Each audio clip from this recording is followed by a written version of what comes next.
আসসালামু আলাইকুম রহমতুল্লাহ। নতুন একটি ভিডিওতে সবাইকে স্বাগতম। আশা করি সবাই ভালোই আছেন।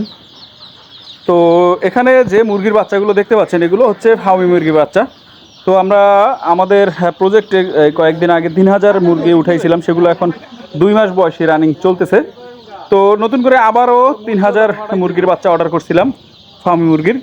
তো সেগুলো আনতে গিয়ে যে সমস্যায় পড়তে হলো সেটা হচ্ছে যে সামান্য একটি ভুলের কারণে বাচ্চাগুলোর খুবই অবস্থা খারাপ। তো আপনারা জানেন যে মুরগির প্রধান সমস্যাটাই হচ্ছে ঠান্ডা। তো এখন যেহেতু বর্ষার সিজন, তো এই বর্ষার সিজনে গতকালকে যখন মুরগির অর্ডার করা হয়েছিল তখন আমাদের যে মুরগিগুলো সেই গাড়িতে আসছিল, সেই গাড়িতে দেখা যায় যে বর্ষার জন্য বৃষ্টি থামানোর, বৃষ্টির প্রোটেকশন দেওয়ার মতো কিছুই ছিল না।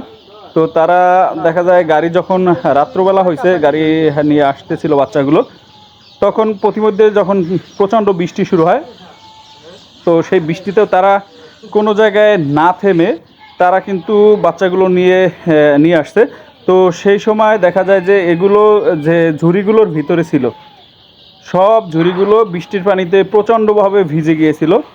এবং ভিজে যাওয়ার কারণে মুরগিগুলোর দেখা যায় যে ভেজার কারণে এই মুরগিগুলো খুবই অসুস্থ হয়ে যায়।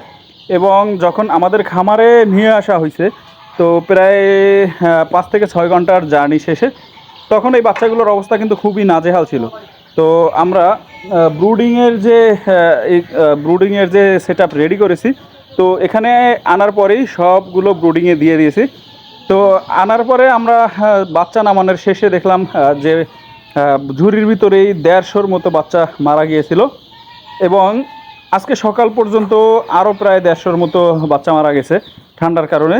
এবং প্রত্যেকটা মুরগিরই কিন্তু ঠান্ডার সমস্যা শুরু হয়ে গেছে। তো সেক্ষেত্রে আমরা যার কাছ থেকে বাচ্চা নিয়েছি বা বাচ্চা সংগ্রহ করেছি, সে কিন্তু অলরেডি বলছে যে যেহেতু আমাদের সমস্যার কারণে এই বাচ্চাগুলো নষ্ট হয়েছে, সেহেতু আমরা ব্যাকআপ হিসেবে এই যে বাচ্চাগুলো দিয়ে দিবে। তো যারাই দেখা যায় যে মুরগির বাচ্চা অর্ডার করেন বা কিছু, সেক্ষেত্রে তাদেরকে বলে দিবেন যাতে বৃষ্টির যে পানি যাতে গায়ে না লাগে, বা দেখা যায় যদি কোনো সমস্যা হয় সেক্ষেত্রে এই দায়ভার কিন্তু যে ডিলার তাকে নিতে হবে, এরকম কথা বলে নিলে ভালো হবে। এই যেখানে বাচ্চাটি দেখতে পাচ্ছেন, এটি কিন্তু এখনও পর্যাপ্ত শুকায় নেই, বাচ্চাটার অবস্থা কিন্তু খুবই খারাপ। এর ভিতরেও কিন্তু আরও অনেক বাচ্চা মারা যাবে। আর এখানে যে বাচ্চাগুলো দেখতে পাচ্ছেন, এইগুলো হচ্ছে একদম জিরো বাচ্চা একদিনের। আর ওই পাশের যে বাচ্চাগুলো আপনারা একটু আগে দেখেছেন, সেগুলো প্রায় ১ সপ্তাহের মতো। আমরা দুই কোয়ালিটির বাচ্চাই নিছি। এই যেগুলো একদিনের বাচ্চা, এগুলোর দাম পড়ছে ৩০ টাকা করে পার পিস। এবং যেগুলো দেখা যায় যে ৬ থেকে ৭ দিনের মতো, ওটাকে মারেক্স ভ্যাকসিন এবং রানীক্ষেতের ভ্যাকসিন কমপ্লিট করা হয়েছে, ওটার দাম পড়ছে ৬০ টাকা পার পিস। তো এই বৃষ্টির পানির কারণে এই যেগুলো জিরো বাচ্চা, এইগুলো থেকেই বেশি বাচ্চা মারা গেছে। আর যেগুলো এই যে ৬ দিনের বাচ্চা, ওগুলো থেকে কম মারা গেছে। আর ব্রুডিংয়ে আনার পরেও এই যেগুলো ছোটো বাচ্চা আপনারা দেখতে পাচ্ছেন যে এখন বাচ্চাগুলো কিন্তু খুবই দুর্বল এবং শরীর এখনও ভিজা। তো এগুলো কতটা টিকবে আল্লাহ ভালো জানে। তো যেহেতু আমরা কথা বলে নিচ্ছি, সেহেতু যদি আরও কিছু বাচ্চার সমস্যা হয়, সেক্ষেত্রে সে ব্যাকআপ হিসেবে আমাদেরকে আবার নতুন করে বাচ্চা দিবে। আর এখানের বাচ্চাগুলোর বয়স কিন্তু ৬ দিন, এগুলো কিন্তু এখন আলহামদুলিল্লাহ ফুরফুরা হয়ে গেছে। আমরা তারপরও দেখা যায় ঠান্ডার জন্য যে অ্যান্টিবায়োটিকগুলো রয়েছে বা মুরগিকে সুস্থ করার জন্য যে মেডিসিনগুলো রয়েছে, সেগুলো কিন্তু ব্যবহার করতেছি। কারণ যত দ্রুত সম্ভব এটিকে যদি সারিয়ে তুলতে না পারি, তখন দেখা যায় যে আস্তে আস্তে মৃত্যুর হারটা বেড়ে যাবে। আর মৃত্যুর হার যদি বেড়ে যায়, সেক্ষেত্রে তো খামারের লস। আর মুরগির যদি প্রথমেই ঠান্ডা লেগে যায়, সেক্ষেত্রে কিন্তু এই সমস্যাটা আস্তে আস্তে লং টাইম যাবৎ থাকে।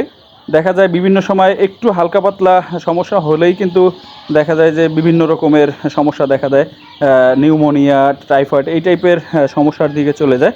সেহেতু এখন যেহেতু বর্ষার সিজন, সেহেতু সবাই বাচ্চা নেওয়ার আগে অবশ্যই পরামর্শ করে নেবেন। আর যদি নেন, তাহলে যে বৃষ্টির যে প্রোটেকশন দেওয়ার মতো সিস্টেম করে তারপরে নিতে হবে। তো ইনশাল্লাহ সামনে আমাদের যে খামারের যে আমাদের যে ইচ্ছা রয়েছে, সেটা হচ্ছে বরিশালে যেহেতু ওইরকমভাবে মুরগির হ্যাচারি নাই, তো বড় আকারের আছে খুব কম সংখ্যক বাচ্চা নিয়ে তারা শুরু করে এরকম। কিন্তু আমরা এখন অলরেডি প্রায় 10,000-এর মতো আমাদের মুরগি হয়ে গেছে। আমরা প্যারেন্টস রেডি হতে হতে আস্তে আস্তে আমাদের ইনকিউবেটরের যে সেট আপ রয়েছে সেই ইনকিউবেটরের সেট আপও কমপ্লিট করবো ইনশাল্লাহ। তো তারপরে আমরা নিয়মিত ফার্মি মুরগির বীজ ডিম এবং বাচ্চা সেল দেবো ইনশাল্লাহ। তো ভিডিওটি যদি ভালো লেগে থাকে তাহলে চ্যানেলটি সাবস্ক্রাইব করবেন। আর ইনশাল্লাহ খুব শীঘ্রই আমাদের যে অন্য ফার্মি মুরগিগুলো রয়েছে সেগুলোর প্যারেন্টস আকারে রেডি হয়ে যাবে। তো আপনারা তখন থেকে ইনশাল্লাহ ফার্মি মুরগির বীজ ডিম এবং বাচ্চা সংগ্রহ করতে পারবেন। আমাদের অ্যাগ্রো প্রজেক্টটির অবস্থান হচ্ছে কুয়াকাটা, আলিপুর, খাপড়াভাঙা। তো আজকের ভিডিওটি এ পর্যন্তই। সবাই ভালো থাকবেন, সুস্থ থাকবেন। আল্লাহ হাফেজ।